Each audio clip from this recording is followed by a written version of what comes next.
Hey guys, today I'll show you how to make an opacity transition like 6ft3 and LZZ. Make sure the clip you want to make the transition with is at the halfway point of your first clip. Next, add tiles and motion blur and follow my values.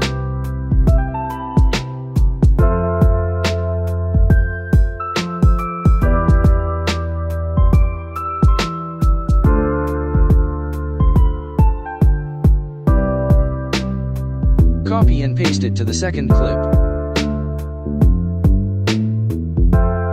Now for the opacity transition. You will want the keyframe at the start of the clip to be around 30 and the second clip near the end of the clip to be at 100, and then copy my graph.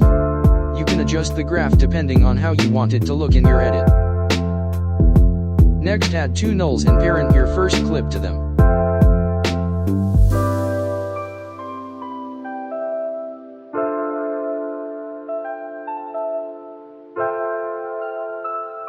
Now I'll let you enjoy the tutorial and the chill music without listening to this boring voice. Just follow my steps, lol.